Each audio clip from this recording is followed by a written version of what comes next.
Hello, कैसे हैं सभी लोग। ओके, आज हम एक बहुत खतरनाक लेवल का टॉपिक पढ़ने जाने वाले हैं। ये ईआईएस का टॉपिक है हमारा चैप्टर 1 का।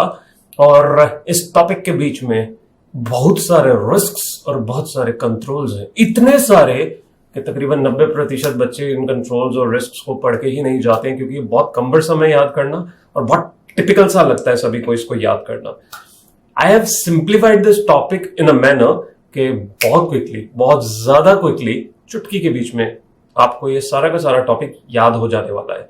इसके बीच में मैंने कुछ smart diagrams, mind maps use किए हैं, जिसके थ्रू आपका पूरा का पूरा जो पार्ट है with respect to risks and controls, वो आपको याद ऐसे होगा कि आप दोबारा भूलेंगे नहीं, और आप पेपर्स में गलती से भी, एग्जाम्स में गलती से भी इसको छोड़ के नहीं जाने वाले हो, जो अदरवाइज होता है, आप लोग छोड़ के चले जाते हैं।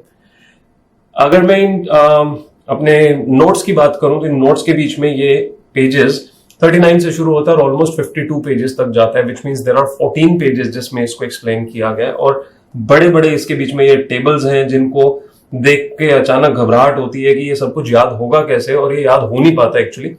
बट ट्रस्ट मी, हम इसको रैबा का ज़ाबा एकदम सिंपल वे के बीच में पढ़ाएगा आपको। Okay, let's do this. Okay, मैंने इसको सिंप्लीफाई करने के लिए एक अलग फाइल बनाई है, आपके साथ में शेयर भी कर लूंगा। आइए जल्दी से पढ़ते हैं रिस्क एंड कंट्रोल। तो पहली बात, business process risk and controls के बीच में 3 तरह के कंट्रोल्स हैं। कौन से सर? इसका नाम है CMT, कॉन्फ़िगरेशन, मास्टर्स और ट्रांजैक्शन। अभी के लिए इतनी बात, कॉन्फ़िगरेशन, मास्टर्स एंड ट्रांजैक्शंस। और कौन से बिजनेस प्रोसेसेस हैं जिसके ऊपर ये अप्लाई होता है? सर 6 बिजनेस प्रोसेसेस हैं। कौन से बिजनेस प्रोसेसेस हैं? P2P, O2C। P2P क्या है? प्रोक्योर टू पे। O2C क्या है? Order to cash. और लास्ट में इन्वेंट्री। सो बेसिकली ये तीनों इन्वेंट्री से रिलेटेड ही हैं। या तो आप इन्वेंट्री बेच रहे हो या इन्वेंट्री आपके पास आ रही है, राइट? फिर आ जाता है फिक्स्ड एसेट्स, ह्यूमन रिसोर्सेज और लास्ट में जनरल लेजर। अब इन सभी प्रोसेसेस के फर्दर हर एक के अलग अलग ये तीनों पार्ट्स हैं, कॉन्फ़िगरेशन, मास्टर और ट्रांजैक्शंस। मैं इन तीनों पार्ट्स के ऊपर तवज्जो दे रहा हूं। बाकी जो पार्ट्स की बेसिक अंडरस्टैंडिंग है ये तो सभी लोग पढ़ के चले जाते हैं, मैं डेफिनेटली उसको भी पढ़ाने वाला हूं। बट मेरा कंसर्न यहां पे है कि हम जो CMT है, इस CMT को इस तरह से जो है याद कर लें, इतने सिंप्लीफाइड वे में याद कर लें कि CMT पेपर में छोड़ के ना जाना पड़े। बिकॉज इसके बीच में से यू नेवर नो किस तरह के क्वेश्चंस आ सकते हैं। इसमें से MCQs भी आ सकते हैं, इसमें से 2 मार्क्स का, 4 मार्क्स का, 6 मार्क्स का कुछ भी क्वेश्चन बन सकता है। रिसेंटली भी अटेम्प्ट में 2-2 मार्क्स के भी क्वेश्चन आए थे। बट अगर आपको बहुत सिंपल वे के बीच में इसका सही आंसर पता है, चीजें सिंप्लीफाई हो जाए। ओके, अब मैं सिंपल वे में ये बता दूं कि हो है क्या सारा कुछ, जो जनरल हमारा कंसेप्ट है पूरा का पूरा, उसको कैप्चर कर लो एक बार। रिस्क एंड कंट्रोल्स, अच्छा सबसे पहले तो बेसिक कॉन्सेप्ट है क्या, उसको कैप्चर कर लो। फिर उसके बाद रिस्क एंड कंट्रोल्स की बात करेंगे, है कौन से, वो चार्ट फॉर्म के बीच में हमने देखने हैं, right? Risk and controls, business process risk and controls. सबसे पहली बात कहते हैं सूटेबल कंट्रोल्स होने चाहिए और रिक्वायरमेंट ऑफ कंट्रोल ऑब्जेक्टिव्स को फुलफिल करने के लिए। मैनुअल, ऑटोमेटेड, सेमी ऑटोमेटेड होते हैं, प्रिवेंटिव, डिटेक्टिव, करेक्टिव होते हैं। और 3 लेवल्स पे होते हैं CMT, कॉन्फ़िगरेशन, मास्टर और ट्रांजैक्शन। कॉन्फ़िगरेशन क्या होता है? The way a software is set up or methodical process of defining options in a software, कि सॉफ्टवेयर को कैसे पूरी तरह से कॉन्फ़िगर किया गया है, कैसे पैरामीटर्स डिफाइन किए गए, वो सब कुछ आता है। परमानेंट होता है, बिल्कुल परमानेंट, ना जैसे चेंजेस होते हैं कभी भी इसमें। Values for various parameters should be set up based on PWR, policies, workflow और rules of the enterprise. Module से रिलेटेड अलग अलग एरियाज के बीच में कॉन्फ़िगरेशन डिफाइन की जाती है। कॉन्फ़िगरेशन में mapping of accounts, control on parameters like creation of customer type, vendor type, ये सब कुछ होता है। यूजर एक्टिवेशन, डीएक्टिवेशन होती है, एक्सेस प्रिविलेजेस और पासवर्ड मैनेजमेंट डिफाइन किया जाता है। कॉन्फ़िगरेशन का मतलब क्या है? सॉफ्टवेयर कैसे फंक्शन करेगा और कौन से मेन्यू ऑप्शंस डिस्प्लेड रहेंगे। मास्टर्स ब्रेकडाउन है सॉफ्टवेयर का, मॉड्यूल से रिलेटेड हो जाता है, मॉड्यूल्स में क्या क्या वैल्यूज और पैरामीटर्स रहेंगे उसकी बात करता है। Master refers to various parameters जो सेटअप किए गए for modules of all softwares, modules of the software जो ऊपर भी बात की हमने। कैसे रिलेवेंट ट्रांजैक्शंस प्रोसेस होंगी वो डिफाइन हो रहा है यहाँ पे। पहली बार सेटअप किया जाता है और चेंज होता है अक्सर जब पॉलिसी रूल्स चेंज होते हैं ऑर्गेनाइजेशन के बीच में, प्रोसेस रूल्स और parameters. Examples again vendor, customer, material, account, ये सब कुछ आ जाएगा। जब भी कोई चेंजेस किए जा रहे हैं तो उसको ऑथराइज करवाना बहुत जरूरी है बाय अप्रोप्रिएट पर्सोनल, और these are logged and captured in exception reports. क्यों? क्योंकि ये बहुत बड़ी बात है, आप चेंजेस कर रहे हैं तो इसको ध्यान से एक्सेप्शन रिपोर्ट में रखना जरूरी है, ताकि कल को अगर रिव्यू करना पड़ा कि किसने किए थे चेंजेस तो रिव्यू किया जा सके। ओके, एग्जांपल्स दी हुई हैं अलग अलग तरह की। वेंडर मास्टर में कैसी कैसी आप मास्टर वैल्यूज डिफाइन कर सकते हो, क्रेडिट पीरियड क्या होगा, बैंक अकाउंट डिटेल्स जो परमानेंट रहने वाली है, चेंजेस नहीं हो रहे हैं। कस्टमर मास्टर, उसका क्रेडिट लिमिट क्या है, बिल एड्रेस, शिप एड्रेस क्या है। मटेरियल मास्टर, कैसा मटेरियल है, डिस्क्रिप्शन क्या है, प्राइस यूनिट कौन सी है, प्राइस क्या रहेगी। Employee master, name, designation, post, सब कुछ, सैलरी, सब कुछ आ जाएगा। ट्रांजेक्शंस, जनरली जितनी भी ट्रांजेक्शंस मेन्यू फंक्शंस के आप थ्रू कर रहे हो वो ट्रांजेक्शंस, और अलग अलग तरह के ट्रांजेक्शंस पॉसिबल है। इसमें रिस्क पर्सपेक्टिव बता रहा है, एक रिस्क पर्सपेक्टिव से हम इंप्लीमेंटेशन करते हैं कंट्रोल की, और एक हम कंट्रोल पर्सपेक्टिव से करते हैं। रिस्क पर्सपेक्टिव के बीच में आप ये चेक करते हो कि एक ऑर्गेनाइजेशन के प्रोसेसेस जो हैं ऑलरेडी कंट्रोल ऑब्जेक्टिव्स के मुताबिक चल रहे हैं कि नहीं, और रेजिडुअल रिस्क जो है उसे हम एक्सेप्टेबल मान रहे हैं।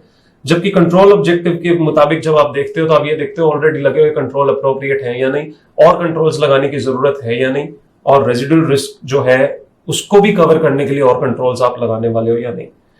P2P का मतलब क्या है? मैनेज करना रॉ मटेरियल को, process of obtaining and managing the raw material from for manufacturing of a product और प्रोवाइडिंग अ सर्विस। शुरू कहां से होता है transactional flow?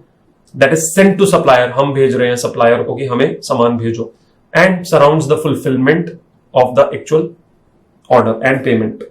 O2C, receiving fulfilling customer request for goods और सर्विसेज। क्या क्या होता है? कस्टमर ऑर्डर आता है, डॉक्यूमेंट करते हो, फुलफिल करते हो, या उसे परफॉर्म करते हो सर्विस को, फिर शिपिंग कर देते हो, इनवॉइस करते हो, पेमेंट आ जाती है और रिकॉर्ड कर देते हो जनरल लेजर के बीच में। Inventory cycle, tracking on hand inventory levels, आपकी ऑर्गेनाइजेशन में क्या लेवल्स चल रहे हैं उसको ध्यान में रखना, और मेंटेन करना accurate record of all stock movement from within the द ऑर्गेनाइजेशन, ताकि करेक्ट बैलेंस रिप्रेजेंटेड हो। साइकिल का मतलब क्या है? It means different to different organisation और companies and different verticals. Verticals का मतलब होता है सेगमेंट्स, नीश, किस किस एरिया में कौन सी ऑर्गेनाइजेशन है, किस टाइप की इंडस्ट्री में। अगर एक पर्सन मैन्युफैक्चरिंग में इन्वॉल्व है, इन्वेंट्री की, खुद इन्वेंट्री को क्रिएट कर रहा है आने वाले और लोगों के लिए, तो उसके लिए सबसे इंपॉर्टेंट चीज है कि उसका साइकिल जो चल रहा है वो स्मूथ है कि नहीं, कैश और यूटिलाइजेशन ऑफ रिसोर्सेज अप्रोप्रिएट हो रही है कि नहीं। जबकि एक पर्सन है जो वेंडर है, जो सिर्फ इन्वेंट्री रिसीव करता है और आगे सेल करता है, उसके लिए उसकी असेंबलिंग, मैनेजिंग मैटर करती है, और वो इस चीज पे ध्यान देता है कि वो प्लानिंग सही कर रहा है कि कितना सामान उसके पास होना चाहिए एक्चुअली, और कितना वो रखे अपने पास, ज्यादा ना हो, कम ना हो, आउट ऑफ स्टॉक ना जाए। 3 और इसके फेजेस हैं, ऑर्डरिंग, प्रोडक्शन और finish goods and delivery. Ordering में आप सामान ऑर्डर करते हो, प्रोडक्शन के बीच में कन्वर्जन होती है इसकी, और फिनिश प्रोडक्ट्स के बीच में फिनिश गुड्स स्टॉक के बीच में जाता है और डिलीवरी कर दी जाती है। एचआर के बीच में रेकोर-कार्तर आपका जो है कोड है। रेकोर-कार्तर क्या है? आप बेसिकली एचआर जो है उसका मतलब क्या है? अलग अलग स्टेजेस के बीच में एंटरप्राइज को हेल्प करना, to hire a person, to bring that person on board, to train that person so that they can become used to the organisation structure, उसकी करियर प्लानिंग करना, करियर डेवलपमेंट करना, और फिर टर्मिनेशन ट्रांजिशन। रेकोर-कार्तर is recruiting and onboarding. फिर core, orientation in career planning. फिर career development, और तर इज टर्मिनेशन और ट्रांजिशन। फिक्स्ड एसेट, प्रात देदी क्या होता है बेटे? प्रात होती है प्लेट, इन पंजाबी प्रात होती है, प्लेट को प्रात बोलते हैं। प्रात देदी बेसिकली क्या है? सबसे पहला प्रोक्योरिंग एन एसेट, फिर आर से रजिस्टरिंग एन एसेट, फिर एडजस्टिंग एन एसेट, यानी उसकी वैल्यूज में एडजस्टमेंट हो रही है, डेप्रिसिएशन वगैरह लगा रहे हैं।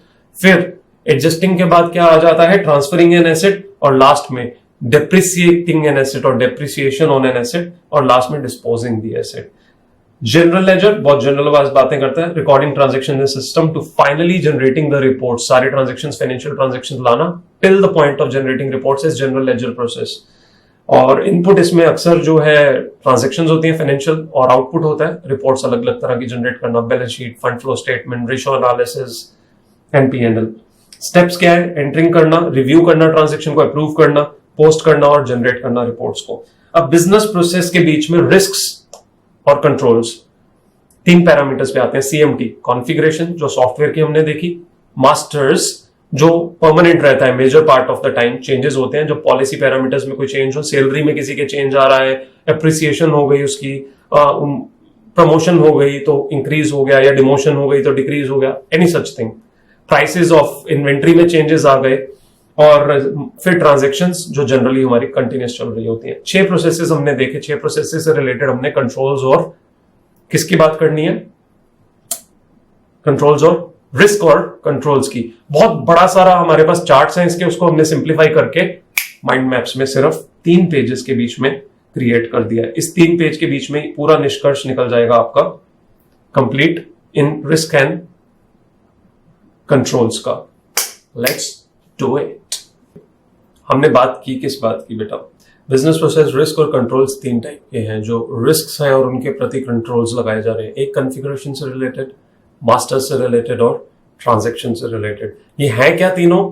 ये हम समझ चुके हैं ऑलरेडी, राइट। अब ये कंट्रोल्स की लिस्ट क्या है? वो लिस्ट के लिए बहुत बड़े बड़े टेबल्स हैं जो मैंने आपको दूसरी फाइल में दिखाए।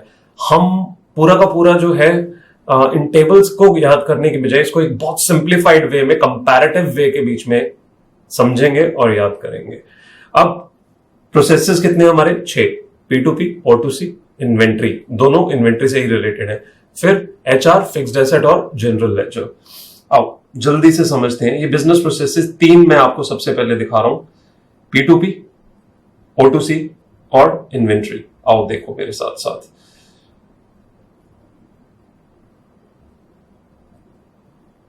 ओके, अब मास्टर्स के बीच में जो चीजें होती हैं वो परमानेंट होती हैं, ठीक है। और परमानेंट चीजों की हमने बात की थी जब पॉलिसी रूल्स कोई चेंज होते हैं या फिर किसी तरह की कोई भी नई चेंज आ रही है जिसकी वजह से मास्टर्स में चेंज करने जरूरी है, तब मास्टर्स में चेंज होंगे, जिसका मतलब अप्रूवल साथ में होनी जरूरी है। लेकिन अगर कोई लूप होल रह गया तो शायद ऐसा हो सकता है कि कोई अनऑथराइज्ड वे में, इनवैलिड वे के बीच में मास्टर्स में चेंज कर दे। तो हम क्या चाहते हैं? मास्टर्स के बीच में इनवैलिड, अनऑथराइज्ड चेंजेस नहीं होने चाहिए।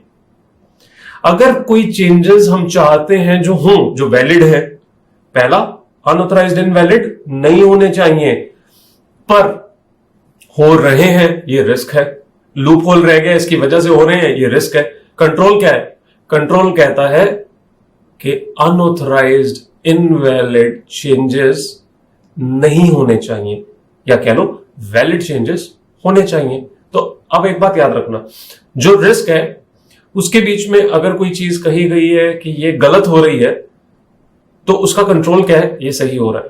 अगर कोई चीज कही गई है कि ऐसा ना हो तो कहता है कि वहां पे हो रहा है, कंट्रोल में सही हो रहा है।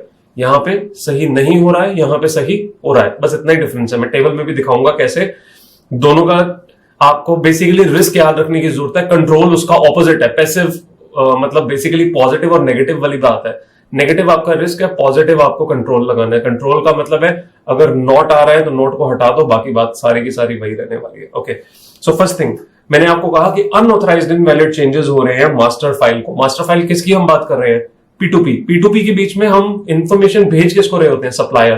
तो हमारा सारा का सारा जो डेटा है वो सप्लायर से रिलेटेड है। इस सप्लायर के वेंडर, जैसे हमने कहा था, वेंडर की जो इंफॉर्मेशन है, इस इंफॉर्मेशन में चेंज हो तो लॉजिकली जब वैलिड चेंज की जरूरत हो तभी हो। तो unauthorised invalid changes to supplier master file हो रहा है, नहीं होना चाहिए। फिर क्या कहते हैं? वैलिड चेंज अगर हम कर रहे हैं तो उसको टाइमली इनपुट और प्रोसेस ही नहीं किया जा रहा।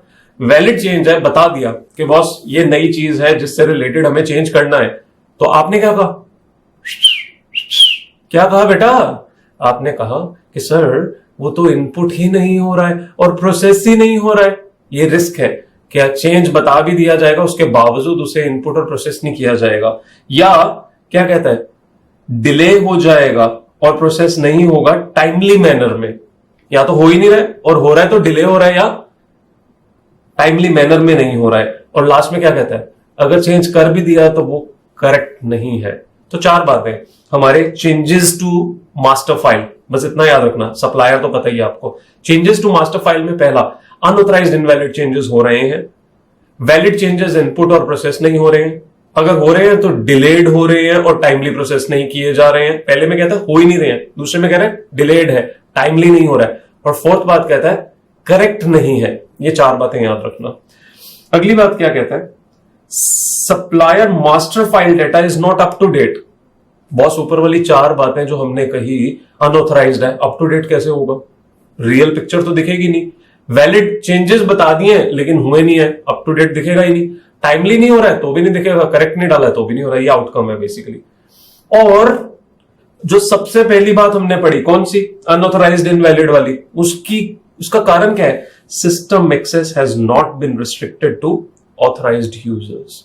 क्योंकि ऑथराइज्ड यूजर्स को रिस्ट्रिक्ट करने का कोई तरीका लगाया नहीं गया है, इसकी वजह से अनऑथराइज्ड चेंजेस हो रहे हैं। ये 6 बातें बस याद रख लो। यही 6 बातें आपने इन सभी के सभी, बेसिकली हम यहां पे 5 पढ़ने वाले हैं प्रोसेसेस। कौन से? P2P, O2C, inventory, fixed asset और HR। इन 5 में ये 6 पॉइंट्स एज इट इज आने हैं। As it is. क्या बात कर रहे हो सर, इतना आसान? हाँ जी बेटा, इसको बनाने में मेरी भी जान निकली है। ये वाली बात आपने एज इट इज लिखनी है। प्लीज पेपर में जाके कोई सिंपल सा बेमतलब की बात जाके मत लिख देना। कोई भी ऐसी चीज मत लिख देना कि आपको लगे कि आपने बहुत जनरलाइज्ड लिख दिया है। मैं आपको इतना सिंप्लीफाई करके दे रहा हूं इसे कि आपको अप्रोप्रिएटली याद करके यही लिखना। याद तो हो ही गया, अनऑथराइज्ड इनवैलिड चेंजेस हो रहे हैं जो नहीं होने चाहिए थे, पर होने का रीजन क्या है, सिस्टम एक्सेस रिस्ट्रिक्ट नहीं किया गया है। किनको? ऑथराइज्ड यूजर्स को। और दूसरी बात क्या है कि अगर चेंजेस हो रहे हैं तो टाइमली नहीं हो रहे। पहली बात, चेंजेस वैलिड जो है वो प्रोसेस ही नहीं हो रहे हैं। अगर हो रहे हैं तो डिलेड हो रहे हैं और टाइमली नहीं हो रहे हैं, और हो रहे हैं तो करेक्ट नहीं हो रहे हैं, जिसकी वजह से अप टू डेट नहीं रहेगा हमारा मास्टर फाइल। क्लियर? ये पहला था। पहला, P2P और inventory ditto same, exactly same, कोई डिफरेंस नहीं है। अगर आप यहां देखो, ये वाले 6, ऊपर वाले ये वाले 6, और यहां देखो ये भी एग्जैक्टली वही वाले 6, कुछ नहीं है। मास्टर्स याद हो गया सर, मास्टर्स याद हो गया, 6 तो याद हो गए sir, as it is perfect. आओ अब हम देखते हैं O2C, ऑर्डर टू कैश। आओ इसके देखें सर, पहले 6 बिल्कुल सेम। अरे सर क्या कर दिया आपने, कमाल कर दिया सर, सब कुछ याद हो गया। नहीं बेटा, इसमें एक एक्स्ट्रा है सिर्फ, customer master file not maintain properly and information is not accurate. सिर्फ देखा जाए अप टू डेट वाली बात और ये सेम नहीं है, सेम ही तो है। बाकियों में हमने इस बात को एडिशनली नहीं बोला, इसमें हम एडिशनली बोल रहे हैं। कस्टमर हमारा भगवान होता है ना, तो कस्टमर से रिलेटेड इसलिए हमने एक बात एक्स्ट्रा बोल दी। घर की बात तो घर में थी, घर में हमने अंदर अंदर बोल दी तो दिखाई नहीं हमने, लेकिन कस्टमर बहुत बड़ी बात है हमारे लिए, इसलिए कस्टमर से रिलेटेड एक एडिशनल मास्टर में हमने रिस्क और कंट्रोल और बता दिया। Customer master file up to date नहीं थी, जिसका मतलब क्या है, not maintain properly and information is not accurate. Simple. हाँ सर, ये तो मेरे को 3 याद भी हो गए, वेरी नाइस। आइए आपको बाकी भी याद करवाते हैं। चलिए फिक्स्ड एसेट पे आइए। सर फिर से पहले 6 एग्जैक्टली सेम। अरे बेटा, आपको तो काफी समझ आ गई है, कमाल ही कर दी सर। दांत बड़े चमक रहे हैं आपके, बेटा मेहनत लगी है, चीज को आसान बनाया है, दांत तो चमकेंगे ही, और आपके भी तो चमक रहे हैं। इतना सिंपल हो गया ना आपके लिए भी। आइए, पहले 6 एग्जैक्टली सेम। अब आइए लास्ट वाला, system configuration pertaining, system configuration pertaining to definition of depreciation base, years, SLM, WDV जो भी हम लगा रहे हैं, बेस क्या ले रहे हैं, rate of depreciation, life of asset and accounting of transactions not correctly defined. क्या कह रहे हैं, मास्टर की बात कर रहे हैं, कॉन्फ़िगरेशन की नहीं। कॉन्फ़िगरेशन पूरे के पूरे 6 के बीच में सिर्फ HR और जनरल लेजर, इन 2 के बीच में कॉन्फ़िगरेशन की बात की गई है। बाकी 4 के बीच में कॉन्फ़िगरेशन से रिलेटेड कोई पैरामीटर, कोई रिस्क कंट्रोल, कुछ नहीं डिफाइन किया गया है। मास्टर्स सभी के बीच में है, लेकिन जो मास्टर्स कॉमन हम बात कर रहे हैं वो इन 5 में है। जनरल लेजर के बीच में टोटली डिफरेंट क्राइटेरियाज है, उसमें इससे मिलता जुलता कुछ भी नहीं है, तो उसको हम सेपरेटली पढ़ेंगे। पहले मास्टर्स की बात यहां पे कर रहे हैं हम 6 पॉइंट पहले वाले में सेम थे, लास्ट वाले में सेम थे इन्वेंट्री में, और O2C के बीच में सिर्फ एक ही था कि इंफॉर्मेशन मेंटेन नहीं है प्रॉपर्ली और एक्यूरेट नहीं है, वो ऑब्वियस था हमारा। इसमें क्या कहता है, कॉन्फ़िगरेशन, सिस्टम कॉन्फ़िगरेशन जो है with respect to certain element, certain parameters, वो डिफाइन नहीं की गई है प्रॉपर्ली। जैसे क्या कहता है, सबसे पहला depreciation base, rate, life, accounting of transactions, ये किस तरह से होएगी इसको डिफाइन नहीं किया गया। अरे सर ये भी खत्म? हाँ जी बेटा एक ही बचा। आओ पहले मास्टर्स करेंगे फिर कॉन्फ़िगरेशन उठाएंगे। सर 6 फिर से सेम? वाह बेटा ये तो काम ही आसान हो गया। ओके, अब इसमें 3 जो है ना वो क्या है, एक तो बात करता है एडिशन की, एक बात करता है डिलीशन की, और एक बात करता है टर्मिनेशन की। Addition, deletion, termination. अच्छा 3 सर, हाँ बहुत सिंपल से हैं, एडिशन, डिलीशन, टर्मिनेशन। डिलीशन कब होगा? जब टर्मिनेशन हो रही है, अक्सर तभी डिलीशन होगा। एडिशन से रिलेटेड 2 बातें कहता है। एक बात, do not represent valid employees, मतलब डमी एम्प्लॉइज डाल दिए हैं, जबरदस्ती नए नाम क्रिएट कर दिए हैं, मास्टर के बीच में उठा के 10 लोगों के नाम ऐसे ही डाल दिए सैलरीज दिखाने के लिए, एक्सपेंस बढ़ाने के लिए, जिसका मतलब क्या है, अनऑथराइज्ड वे के बीच में किया गया। ये अनऑथराइज्ड वे की वजह से क्या है, एडिशन गलत की गई है। और न्यू एम्प्लॉइज आ गए लेकिन ऐड नहीं किए, क्यों?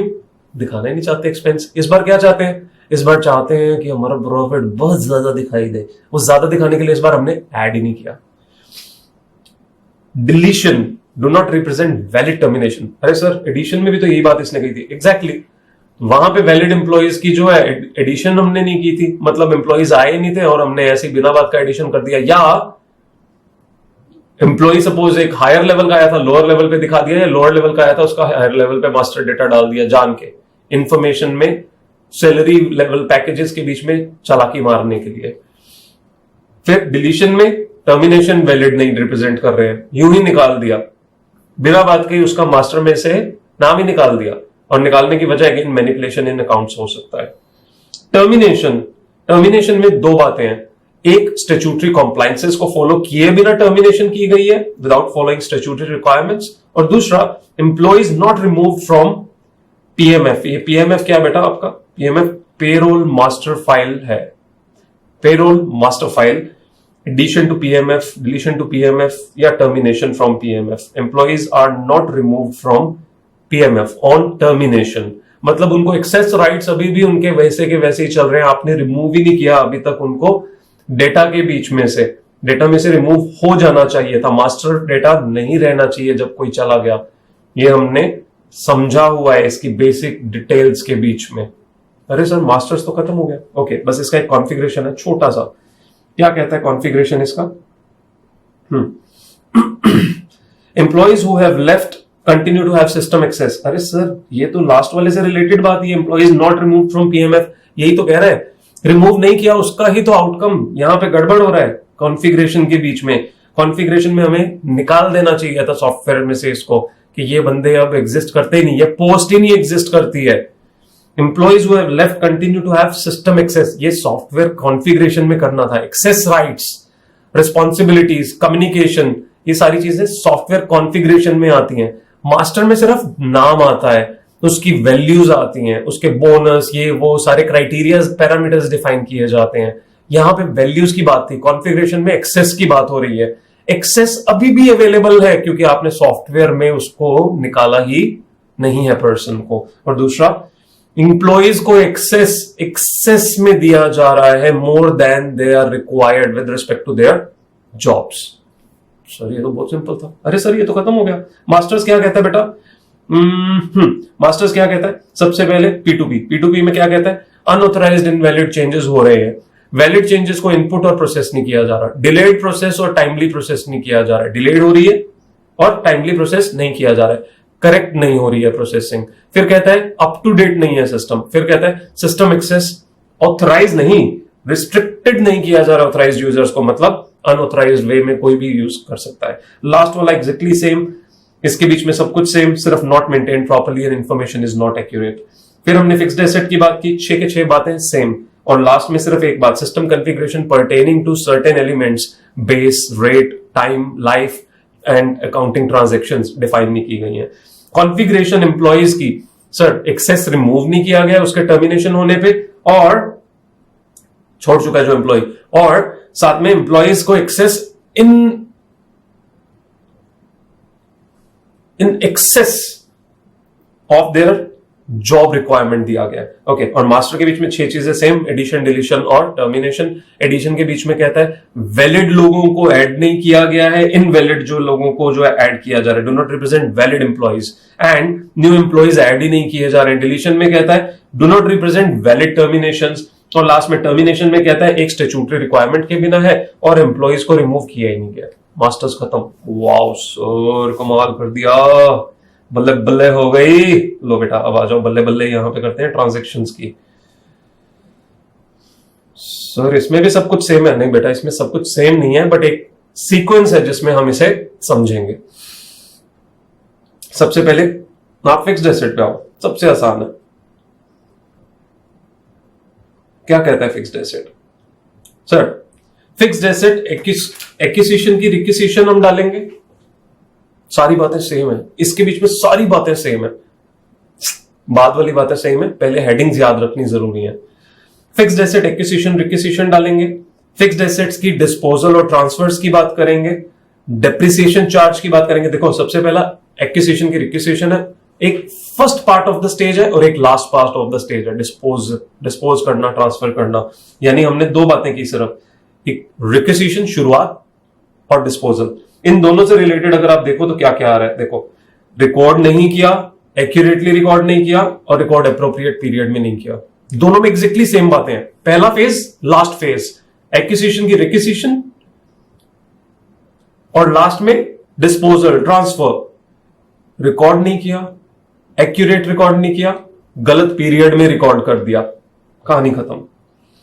डेप्रिसिएशन चार्ज, एक्यूरेटली कैलकुलेट और रिकॉर्ड नहीं किया, not recorded in accurate period, appropriate period. ये वाली बात तो हमने ऊपर पढ़ी। बेसिकली क्या है, उसका कॉम्बिनेशन आ गया। सो बेसिकली आप ये समझो, ये वाली 2 बातें एज इट इज आ गई यहां पे, ठीक है। अब fixed asset maintenance activity, depreciation लग रही है तो मेंटेनेंस तो करनी पड़ेगी। नॉट एक्यूरेटली मेंटेन्ड, अरे मेंटेनेंस की बातें तो कर रहे हैं, तो मेंटेनेंस कहता है अच्छे से नहीं की जा रही है। Not updated in a timely manner, अब मेंटेनेंस होएगी नहीं तो फिर मेंटेन ही नहीं कर रहे हो अगर आप उस इंफॉर्मेशन को, तो अपडेट तो कैसे ही होगी। ये बात हमने मास्टर्स में भी पढ़ी थी। अरे वाह सर।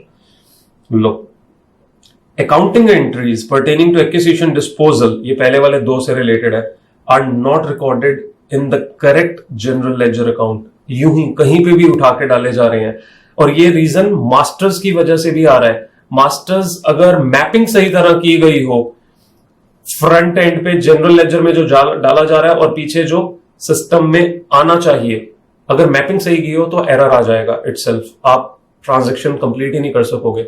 बट अगर मास्टर में प्रॉब्लम है, उसकी वजह से ट्रांजैक्शन में इशू आ सकता है कि ट्रांजैक्शन में आप कुछ भी गलत अगर डाल बैठे तो वो गलत अकाउंट में चला जाएगा। System access to process transaction not been restricted to authorised users, सही, ये तो बात हमने पहले भी पढ़ी थी। वाह बेटा, कमाल ही कर दिया। आओ जल्दी दोबारा देखें। फिक्स्ड एसेट रिक्विजिशन और फिक्स्ड एसेट डिस्पोजल और transverse, not recorded accurately or not recorded in the appropriate period। अरे ditto same sir. Depreciation charge exactly same, ऊपर वाली 2 बातें, not accurately calculated, recorded, not recorded in the appropriate period। फिर maintenance, not maintained properly, not updated in a timely manner, दोनों बातें same.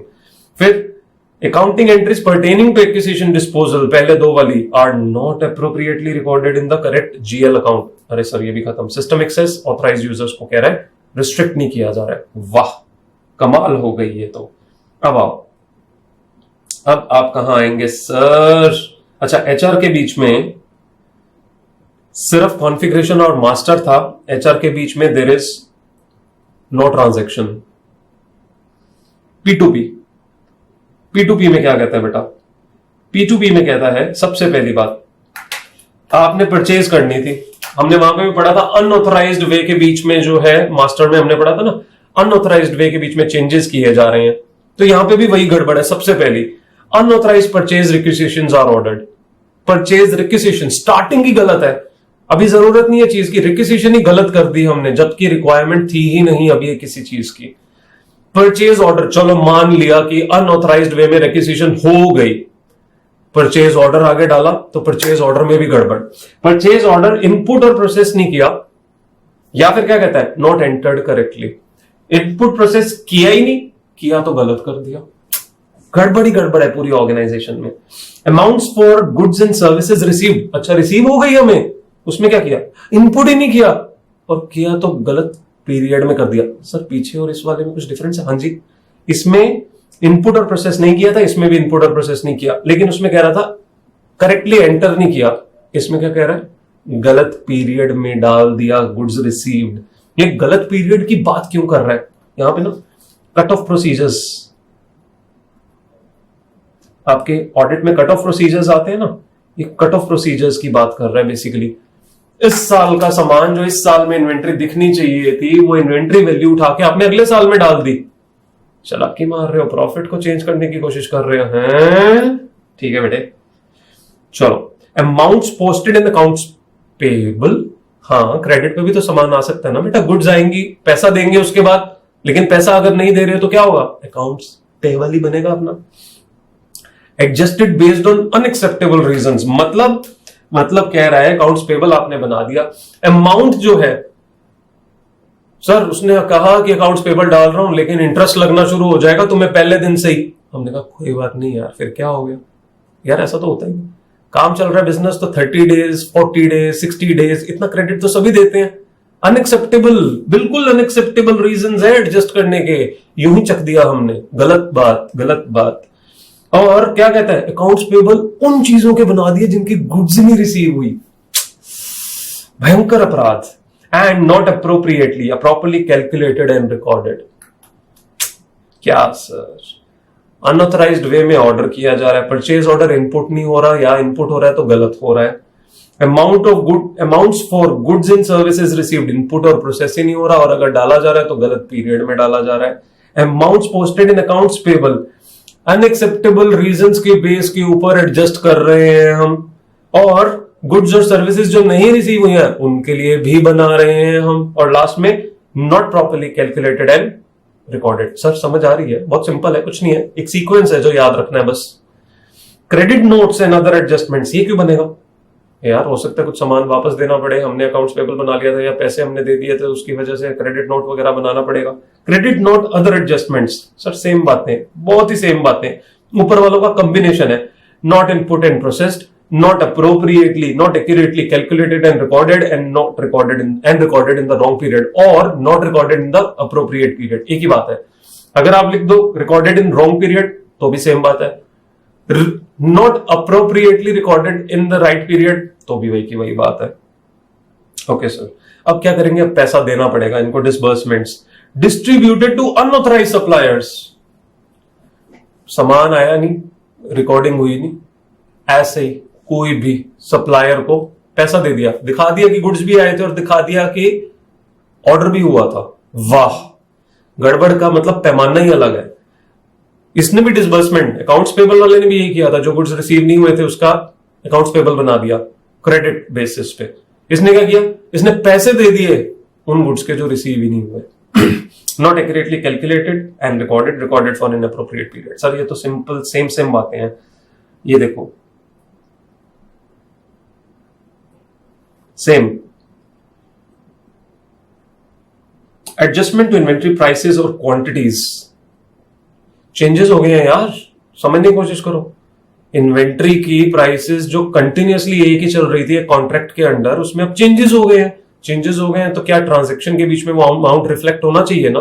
हाँ जी, तो मतलब क्या है, उसकी जो वैल्यूज हैं, जो चेंजेस हुए हैं क्वांटिटीज में, प्राइसेस के बीच में, उसको रिफ्लेक्ट करना चाहिए था, टाइमली रिकॉर्ड करना चाहिए था। Not recorded promptly and not done in the appropriate period. So essentially बात यह है कि जब चेंजेस हो रहे हैं तो सिर्फ ट्रांजैक्शन में नहीं, ये मास्टर में भी जाता है। तो मास्टर में हमने कहा था ना, चेंजेस अगर हो रहे हैं तो चेंजेस अप्रोप्रिएट नहीं है, टाइमली रिकॉर्ड नहीं हो रहे हैं, डिलेड वे में हो रहे हैं, करेक्ट नहीं हो रहे हैं, ये उसी से रिलेटेड है कि वहां पे भी चेंजेस नहीं हुए और यहां भी प्रॉम्प्टली वो चेंजेस दिखाई नहीं दे रहे हैं। और लास्ट वाला हमारा सेम है, not restricted to authorised users. आओ दोबारा जल्दी से देखो, अनऑथराइज्ड परचेज रिक्विजिशंस जो है वो ऑर्डर किए जा रहे हैं।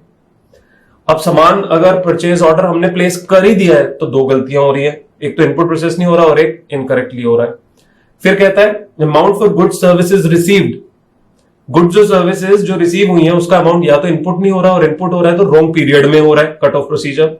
Amount posted in accounts payable unacceptable reasons को भी एडजस्ट कर रहे हैं, जो गुड्स रिसीव नहीं हुई है उनके लिए भी कर रहे हैं। प्रॉपरली कैलकुलेट और रिकॉर्डिंग नहीं हुई है, यही वाली सेम बातें डिसबर्समेंट में भी आती हैं। Goods and services not received, same ये वाला और ये वाला। Not properly calculated recorded, not accurately calculated recorded and recorded in inappropriate period. Basically accounts payable में पीरियड की बात नहीं की थी, डिसबर्समेंट में पीरियड की बात की है। क्यों, उसमें फर्क क्यों नहीं पड़ रहा? क्योंकि उसके बीच में आपने वैसा फर्क पड़ता है बट इसने स्पेसिफिकली इंक्लूड नहीं किया है, तो let it be. Credit note other adjustments, input process नहीं हुआ, प्रॉपरली एक्यूरेटली कैलकुलेट नहीं किया, गलत पीरियड में डाल दिया। डिसबर्समेंट्स में भी गलत पीरियड में डाल दिया। Adjustment to inventory prices promptly नहीं हुई है। क्या बात है सर, ये तो याद हो गया। दो बेटा आपके याद हो गए आपको, ठीक है। फिक्स्ड एसेट भी हो गया और P2P हो गया। अब O2C पे आओ। ओके, O2C में ऑर्डर्स, सबसे पहले ऑर्डर प्लेस किया गया है, ऑर्डर रिसीव हुआ है। O2C है ना, हमारे पास ऑर्डर आ रहा है। ऑर्डर इनवैलिड अनऑथराइज्ड इनपुट और प्रोसेस कर रहे हैं, ये तो हर एक में ही एप्लीकेबल है। अनऑथराइज्ड काम सबसे पहली बात हो रही है। Not approved by management for the with respect to prices and terms. Prices and terms मतलब पैसा कितनी देर में आएगा, पैसा कितना दे रहे हैं, डिस्काउंट कितना एप्लीकेबल है। Processed exceeding customer limit, credit limit without approval. Unauthorised वे के बीच में इनवैलिड अनऑथराइज्ड इनपुट प्रोसेस कर दिया गया। Not approved by management for prices and terms and also credit limit से ऊपर दे दिया, वो भी विदाउट अप्रूवल। दोनों बातें सेम है, देखा जाए तो दोनों बातें सिमिलर है। दोनों के बीच में बेसिकली क्या आ रहा है बेटा, अप्रूवल की बात की जा रही है।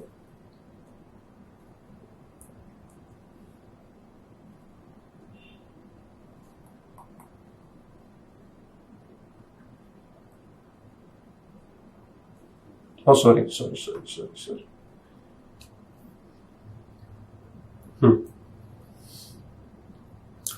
सारे के सारे ऑर्डर्स जो एक्चुअल है, अभी तक तो क्या बात कर रहा था, बेकार वाली बातें सारी। इनवैलिड अनऑथराइज को इनपुट प्रोसेस नहीं किया गया है, क्रेडिट लिमिट से ऊपर दे दिया गया है बिना अप्रूवल के, और प्रोसेस कर दिया exceeding the customer credit limit without approval. Sorry, not approved by management with respect to terms and prices. Terms prices, सारे के सारे इनपुट प्रोसेस नहीं हो रहे हैं ऑर्डर्स, और सारे के सारे ऑर्डर्स को ट्रांसफर कंप्लीटली एक्यूरेटली नहीं किया जा रहा है to the shipping and invoicing activities. मतलब अरे ऑर्डर रिसीव हो गया, आगे शिपिंग इनवॉइसिंग वालों को इन्फॉर्मेशन दोगे तभी तो वो टाइमली शिपिंग करेंगे, तभी तो वो इनवॉइस बना के भेजेंगे। आपने उनको इन्फॉर्मेशन नहीं दी तो क्या होगा, डिले होना शुरू हो जाएगा। डिले होगा तो फिर कस्टमर खराब होगा, हमारा गड़बड़। ट्रांजेक्शन में सारे के सारे, पहली बात तो इनपुट प्रोसेस नहीं हो रहे, और इनपुट प्रोसेस ना होने की वजह से ये दिक्कत हो रही है, ट्रांसफर नहीं किया जा रहे completely to shipping and invoicing. और कैंसिलेशन, इन बेवकूफों की वजह से कैंसिलेशन हो गई हमारे ऑर्डर की, टाइमली इन्होंने नहीं किया। अब इन्होंने पहले वाली चीज प्रॉपर्ली नहीं की थी तो इसको भी कैसे करेंगे? कैंसिलेशन भी प्रॉपर्ली इनपुट नहीं की जा रही है। ऑर्डर के बीच में अनऑथराइज्ड, फिर उसके बाद टर्म्स एंड प्राइसेस से रिलेटेड अप्रूवल, क्रेडिट लिमिट से रिलेटेड अप्रूवल, सारे ऑर्डर्स नहीं डाले गए हैं। फिर नॉट, सारे ऑर्डर डाले नहीं गए तो ऑब्वियसली उसको ट्रांसफर भी नहीं करोगे आप टाइमली शिपिंग और इनवॉइसिंग के पास, और कैंसिलेशन हो जाएगी तो उसको भी टाइमली आप इनपुट नहीं कर रहे हो। इनवॉइसेस, चलो माना ऑर्डर प्लेस हो गया, चलो माना इनवॉइस रेज करने की बात आ गई। अब इनवॉइस में क्या किया, raised invoices raised for invalid shipments, shipment ही नहीं है, इनवॉइस रेज कर दी। क्यों कर दी? सेल ज्यादा दिखाने के लिए। Generated using unauthorised terms and prices, ये तो ऊपर वाले से रिलेटेड बात ही हो गई। अब यहां पे ऑर्डर जो है प्राइसेस और टर्म्स के बीच में गड़बड़ हो रही थी, यहां पे भी क्या कह रहा है, अनऑथराइज्ड टर्म्स और प्राइसेस पे हमने क्या किया, जनरेट कर दी इनवॉइस। पहले तो इनवैलिड किया और फिर की भी है तो क्या किया, टर्म्स और प्राइसेस जो है अनऑथराइज्ड है, सादा डिस्काउंट दे दिया। प्राइसेस या तो बहुत बढ़ा के दिए या कम दिए, रिलेटेड पार्टी ट्रांजेक्शन हो रही है, रिकॉर्ड ही नहीं हो रही सिस्टम में। यहां पे भी क्या है, सारी की सारी इनपुट प्रोसेस नहीं हो रही थी, रिकॉर्ड नहीं हो रही है। Not accurately calculated and recorded, again same बात, और रिकॉर्डेड इन रॉन्ग पीरियड। ये तो हमारी बात हम अपनी पिछली ट्रांजेक्शंस में O2C में भी पढ़ के आए। टाइमली रिकॉर्ड नहीं हो रही है, रिकॉर्ड हो रही है तो एक्यूरेटली कैलकुलेट नहीं की गई है, और लास्ट में कहता है रॉन्ग पीरियड में हो रही है। गुड शिफ्ट, इनवॉइस ही नहीं बनाई, सामान चला गया। इनवॉइस ही नहीं बनाई, क्यों? ब्लैक में बेच रहे हैं यार। Credit notes do not pertain to a return of good valid adjustment, यूं ही बना दिया क्रेडिट नोट। चालाकी मारने की ये भी कोशिश की जा रही है, बिना बात कही क्रेडिट लेने की कोशिश की जा रही है। हमने तो रिटर्न डाल दी, हमारे तो स्टॉक में एग्जिस्ट ही नहीं करता, हमको तो पैसा अभी हमारा बनता है, ऐसा कुछ है ही नहीं। Not issued in accordance with organisation policy, approvals चाहिए होती हैं इसके लिए, पहले अप्रूवल्स के बिना ही हो रहा है। फिर से दोनों सेम बात है। कैश रिसीट्स डेटा, सो बेटा अगर आप ध्यान दो तो क्या हो रहा है, सबसे पहले ऑर्डर्स जाते होते हैं, फिर इनवॉइस बनती है, फिर शिपिंग होती है, फिर क्रेडिट नोट की बारी आती है अगर हमारे पास कोई रिटर्न आ गई है। अब रिटर्न में भी क्या कहता है, वैलिड एडजस्टमेंट्स नहीं है उनके प्रति, हमने बना दिया। Issued in accordance with organisation policy ने अप्रूवल्स चाहिए थे। Cash receipt data not valid and are not entered in the system for processing more than once. Reconciliation की बेसिकली बात कर रहे हैं, अगर आपने इनपुट किया है बीच में तो रिकंसिलेशन जो है वो टाइमली होनी बहुत ज्यादा जरूरी हो जाती है।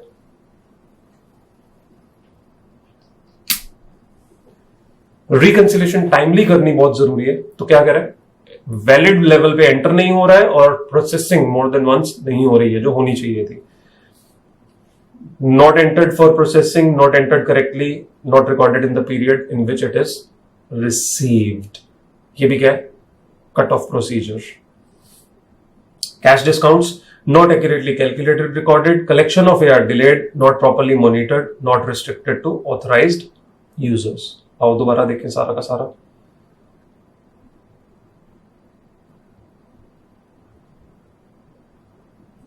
क्या क्या कहता है, O2C orders invalid, unauthorized, not approved by management for terms and prices, credit limit से ज्यादा दे रहे हैं और फिर भी अप्रूव नहीं किया है। सारे ऑर्डर्स को हम इनपुट प्रोसेस नहीं कर रहे हैं, अगर कर रहे हैं तो कहता है टाइमली उसको शिपिंग और इनवॉइस के बीच में नहीं दे रहे हैं, और लास्टली कैंसिलेशंस हो रही हैं तो उसको प्रॉपर्ली रिकॉर्ड नहीं कर रहे हैं। इनवॉइसेस बना दी, इनवैलिड शिपमेंट के लिए इनवॉइसेस बना दी, फिर जनरेट किया with by using unauthorised terms and prices, system में रिकॉर्ड नहीं किया, एक्यूरेटली कैलकुलेट और रिकॉर्ड नहीं किया गया और सही पीरियड में नहीं डाला गया।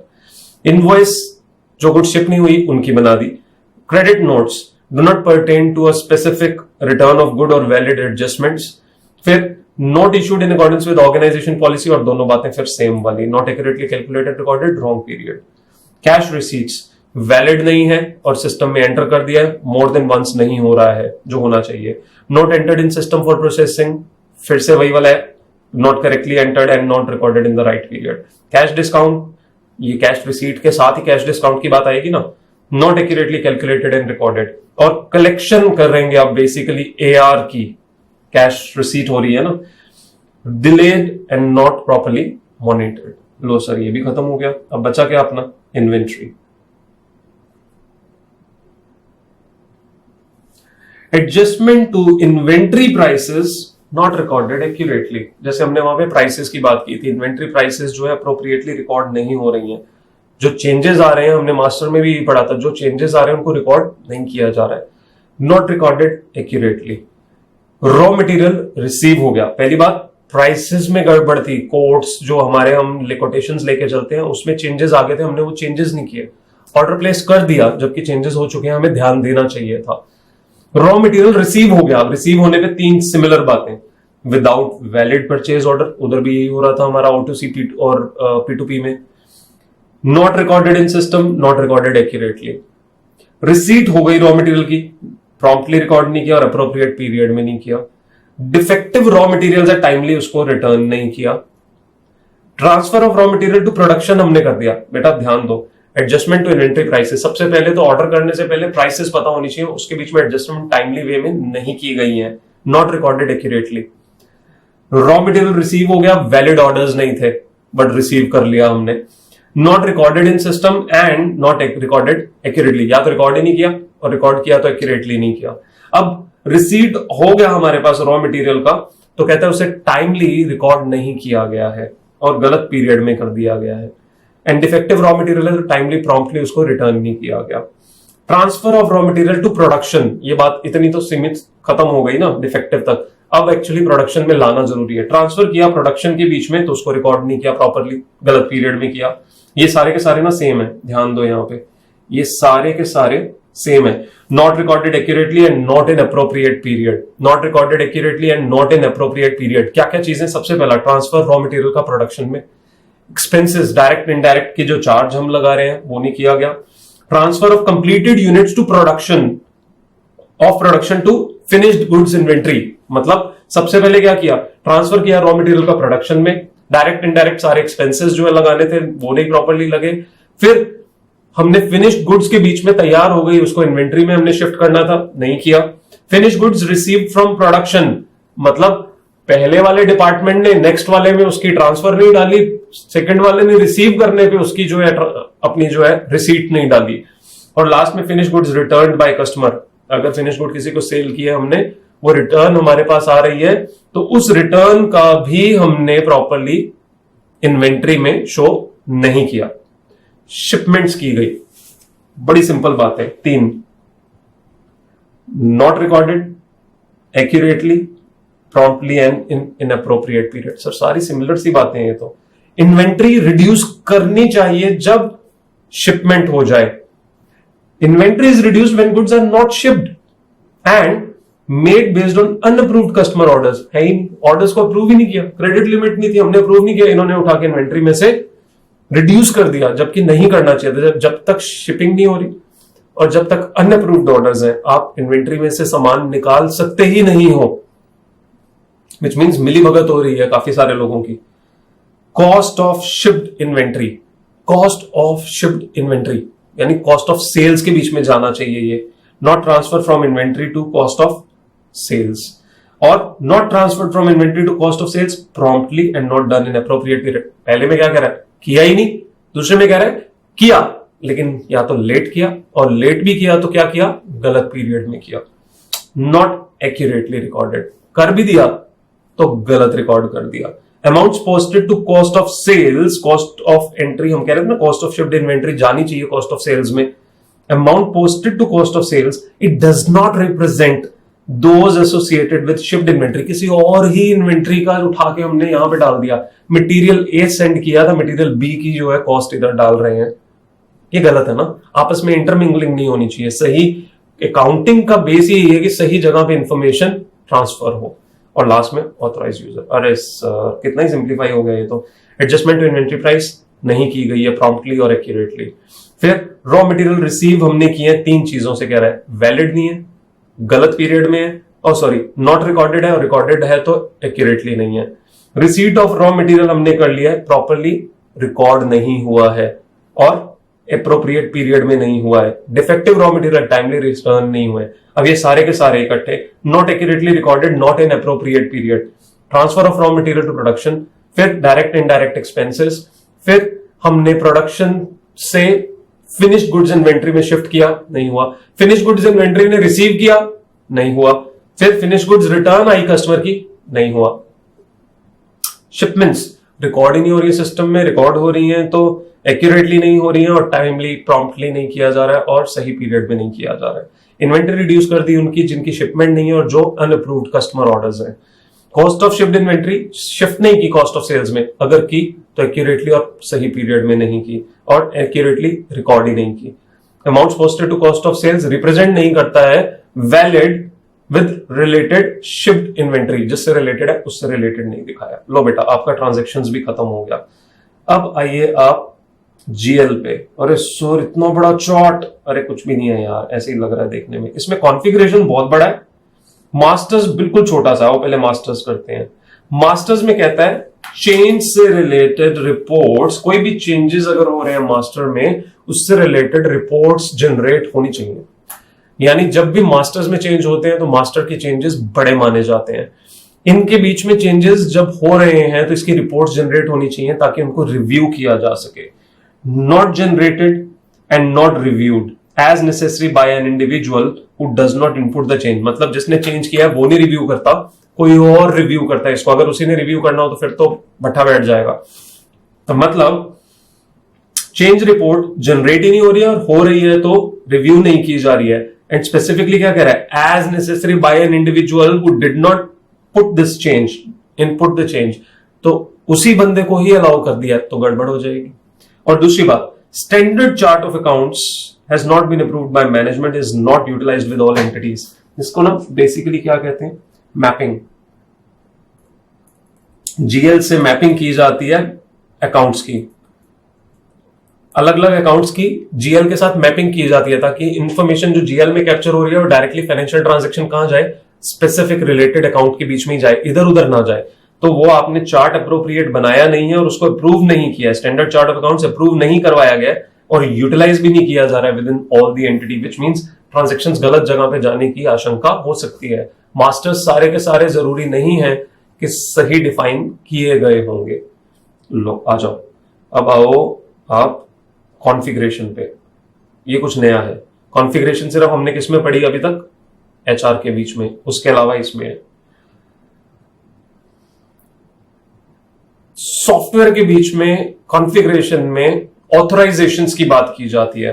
Unauthorised general ledger entries can be passed, कोई भी पास कर सकता है। System functionality does not exist to segregate posting and approval function, मतलब एक्सेस राइट्स के बीच में सेग्रीगेशन होना चाहिए था, ये सॉफ्टवेयर लेवल पे होता है। ये सेग्रीगेशन डिफाइन नहीं की गई, तो मतलब मिस्टर ए मिस्टर बी की भी ट्रांजैक्शन खुद डाल देंगे और मिस्टर बी को पता भी नहीं चलेगा। आपने लोग अलग बिठा दिए, सॉफ्टवेयर में सेग्रीगेशन नहीं है, सॉफ्टवेयर में कोई भी ट्रांजैक्शन कर सकता है, तो गड़बड़ हो जाएगी। जर्नल एंट्रीज या ट्रांजैक्शंस, दो बातें हैं, यानी जर्नल एंट्रीज भी यूज हो सकता है वर्ड, या ट्रांजैक्शंस।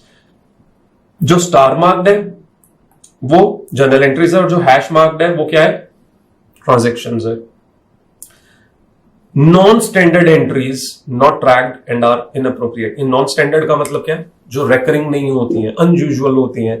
इनको जब भी ऐसी कोई ट्रांजैक्शन हो जो नॉन रेकरिंग है, जैसे सेल होना किसी एसेट की, ये नॉन रेकरिंग है। अगर ऐसी कोई ट्रांजैक्शन हो रही है तो सॉफ्टवेयर के बीच में हमें एक ऐसे ट्रिगर्स लगाने चाहिए जिससे जैसे ही कभी कोई ऐसी ट्रांजैक्शन हो रही है तो उसे कैप्चर किया जाए और उसकी रिपोर्ट क्रिएट की जाए, ताकि टाइमली चेक किया जा सके कि गड़बड़ अगर कहीं पे हो रही है उसको। Non standard entries not tracked and are inappropriate.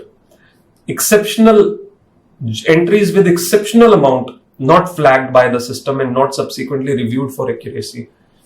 Software को जहां पे भी कोई अनयूजुअल अमाउंट, देखो पहले वाले में नॉन स्टैंडर्ड एंट्री सेल की बात कर रहे थे, अमाउंट की बात नहीं कर रहे थे।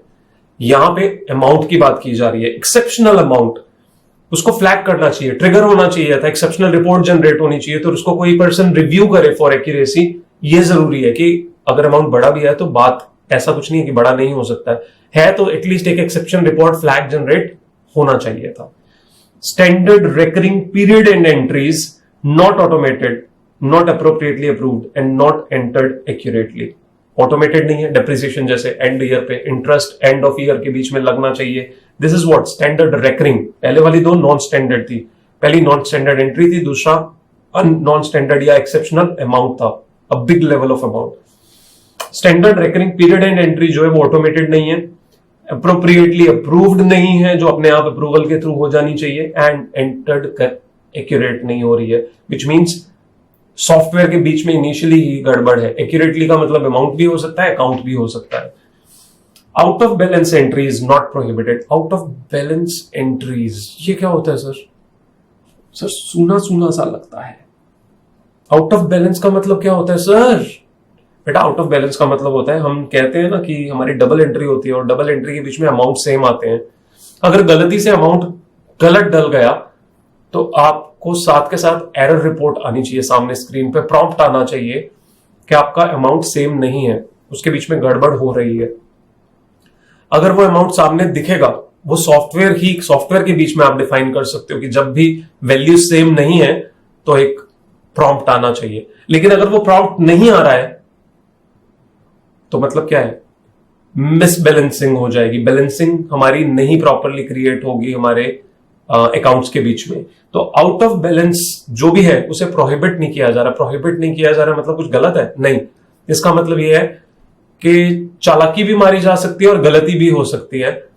और नॉट प्रोहिबिटेड का मतलब है सिस्टम में ऐसा कोई मैकेनिज्म, कंट्रोल नहीं लगाया गया जिससे इसको रोका जा सके और वहीं के वहीं रिस्ट्रिक्ट किया जा सके कि कमिटी ना हो ये वाली। Transactions recorded outside of financial close cut off requirements, यानी क्या करें, ऐसी ट्रांजैक्शंस जो कट ऑफ के पास रिकॉर्ड होनी चाहिए इन अ स्पेसिफिक टाइम पीरियड, वो नहीं हो रही हैं। हमें जब रिकॉर्ड करनी है तभी होनी चाहिए थी, ये नहीं कि डेप्रिसिएशन लास्ट पे करनी थी, जो हमने कहा था रेकरिंग है, स्टैंडर्ड है, लेकिन वो हुई नहीं, हमने अब बाद में कर दी, तो सिस्टम बाद में भी एक्सेप्ट कर रहा है। जबकि सिस्टम को क्या कहना चाहिए था, पिछले साल की डेप्रिसिएशन है, पिछले साल में ही हम एक्सेप्ट करेंगे, नया ईयर अभी शुरू हुआ है, आप इतनी डेप्रिसिएशन लगा ही नहीं सकते। 10,000 डेप्रिसिएशन पूरे साल की बन रही है तो साल के एंड में दिखाओगे ना, या साल से पहले भी डाल दोगे तो चलेगा, बट सिस्टम प्रॉम्प्ट देगा कि भाई इतनी नहीं डाल सकते, लास्ट डेट पे ही पूरी डलेगी।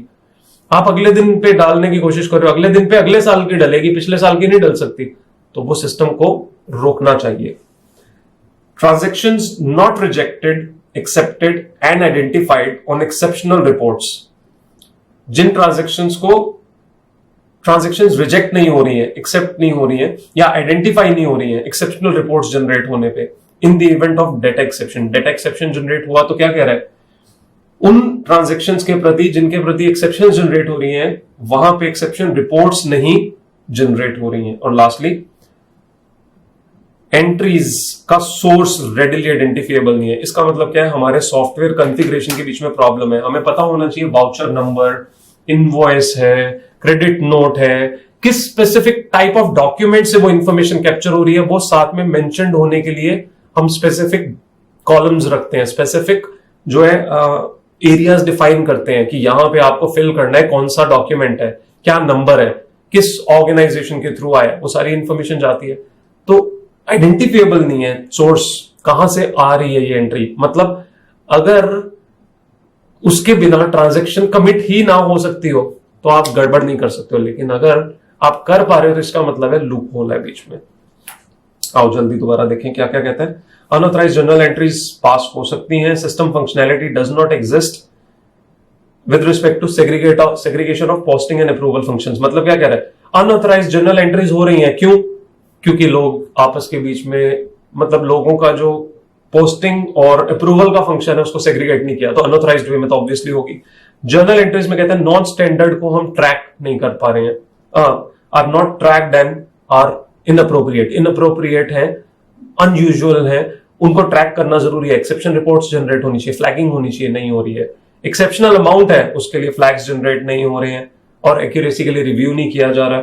स्टैंडर्ड रेकरिंग पीरियड एंड को ऑटोमेट नहीं किया गया, अप्रूवल्स डिफाइन नहीं किए गए और एक्यूरेट नहीं हो रहे हैं। आउट ऑफ बैलेंस प्रोहिबिट नहीं किया गया। Recorded outside of financial cut off period जो होता है उसके बाहर हो रही है। Not rejected, accepted, identified on exceptional report, और सोर्स रेडिली आइडेंटिफिएबल नहीं है। ओके, अब आइए रिपोर्ट्स पे। रिपोर्ट्स जनरेट ही नहीं हो रही है या वेरिएंस रिपोर्ट्स जनरेट नहीं हो रही है। रिपोर्ट्स कौन सी जनरेट नहीं हो रही है? Recurring, non recurring journal entries की फॉर रिव्यू बाय मैनेजमेंट। दोनों तरह की रिपोर्ट्स का क्या कहता है, एक दोनों तरह की ट्रांजैक्शंस का एक रिपोर्ट जनरेट होना चाहिए जिसको रिव्यू किया जाए कि काम एक्चुअली सही हो रहा है या नहीं हो रहा है। और यहां पे अगर ये नहीं हो रहा है तो गड़बड़ है। वेरिएंस रिपोर्ट्स क्या होता है?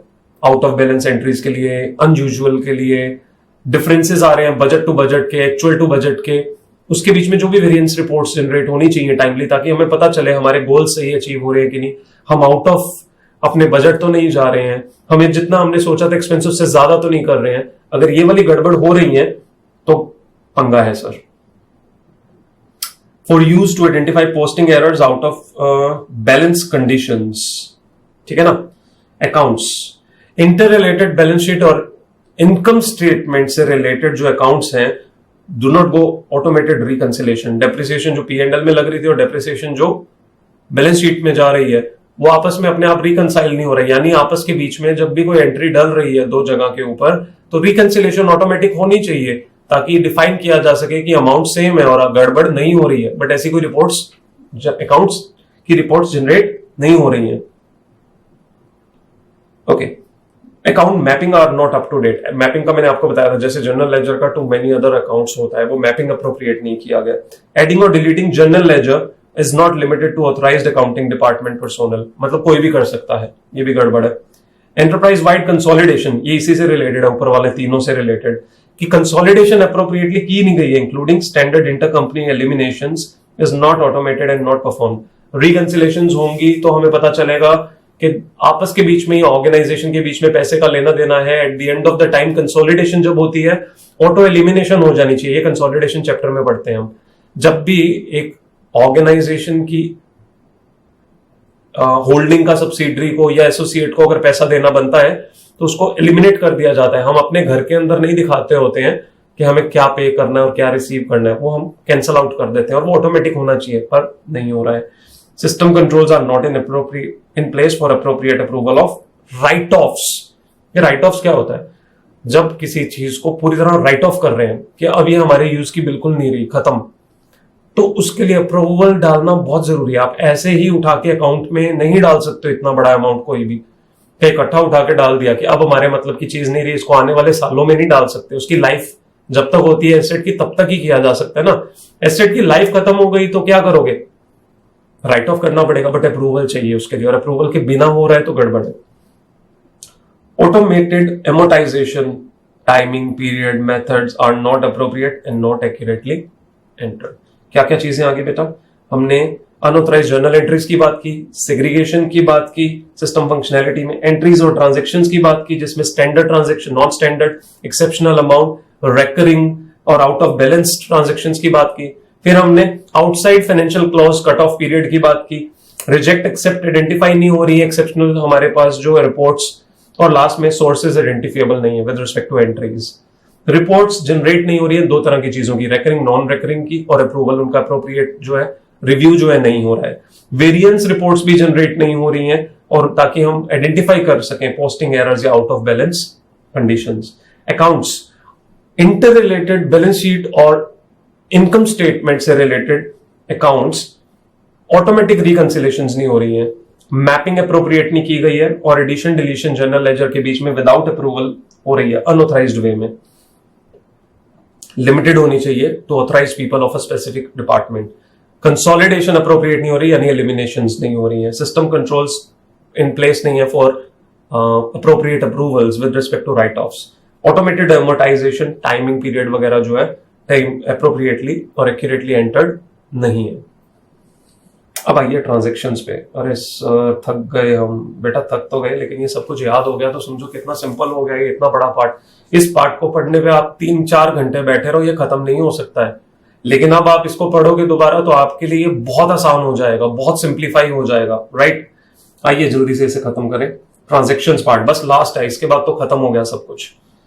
Transaction entries, balances are not reconciled to sub-ledgers balances. Balances are not reconciled to sub-ledger balances. General ledger से sub-ledgers के बीच में balances जाने चाहिए और reconcile होने चाहिए general ledger transaction से कि जो balances जा रहे हैं वो सही जा भी रहे हैं या नहीं। Such reconciliations are not reviewed for accuracy and not approved by supervisory personnel. जो reconciliations हैं, पहले तो वो reconciliations क्या कहता है, reconcile हो ही नहीं रहा है, और reconcile जो होना चाहिए था उसको appropriately review नहीं किया जा रहा है for accuracy।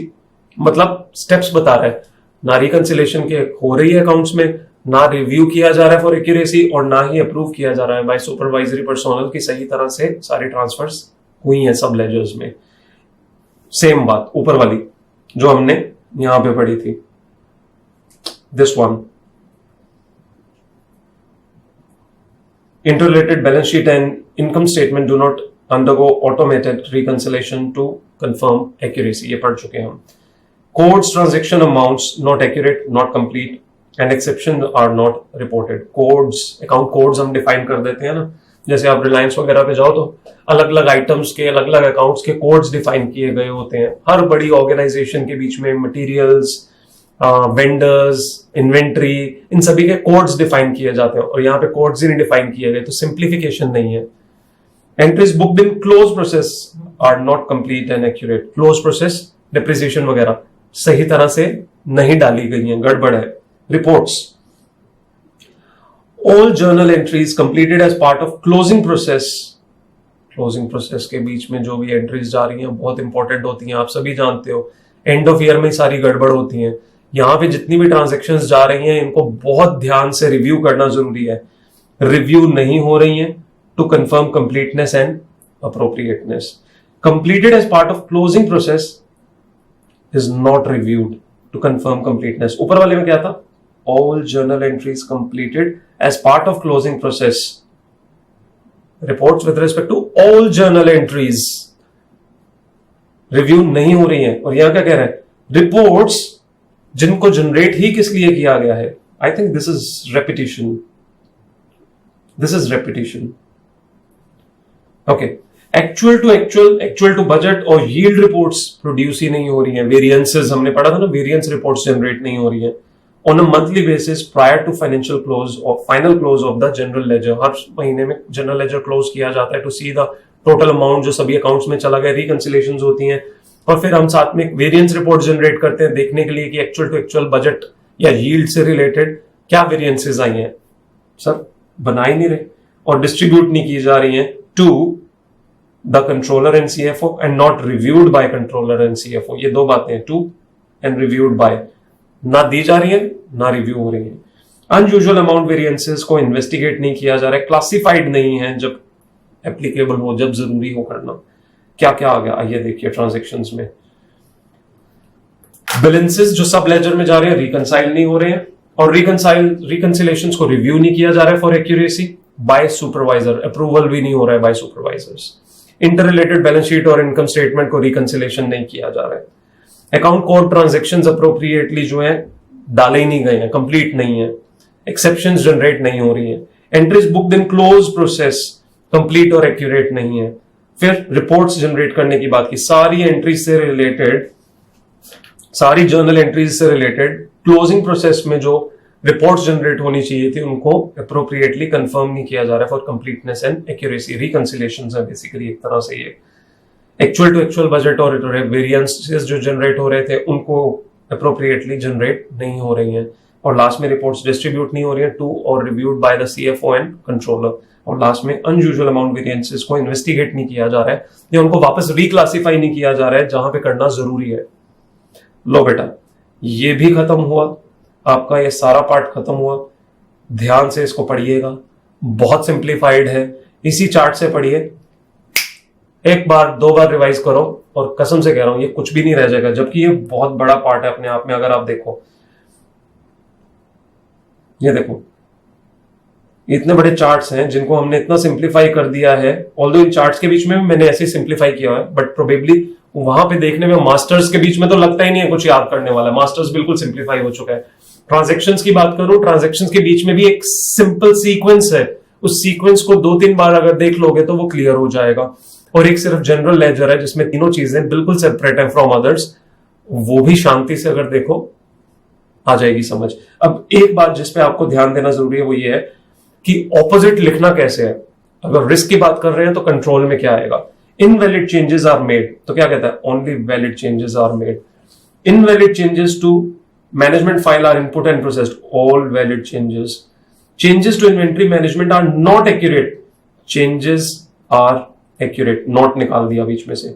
Changes are not promptly processed, are promptly processed. Inventory management is not up to date, is remains up to date. System access not restricted, system access restricted. Adjustment to inventory price or quantity not recorded, recorded. Without valid purchase, valid purchase. Raw material are not recorded accurately, recorded accurately. Not recorded in system, are recorded in system. बस इसी तरह से है, opposite है basically. Note निकाल दो, जहां पे अगर पहले वाले में नोट लिखा हुआ है तो दूसरी तरफ निकाल दो, तो वो सारा का सारा अलाइंड हो जाएगा। इट्स लाइक जो आप नहीं चाहते कि ना हो वो रिस्क है, और उसकी बजाय जो चाहते हो वो कंट्रोल है। तो अगर सही जो चीज होनी चाहिए वो कंट्रोल बन जाएगा, तो ऑपोजिट वे में चल रहा है। तो एक ही चीज याद रखनी जरूरी है जो हमने पूरे चार्ट्स के बीच में की, सिंप्लीफाइड। इंजॉय करो, मजे करो, और कोई टॉपिक बड़ा सा बताना मेरे को, और सिंप्लीफाई करके बना के बताऊंगा। चलिए मजे करिए।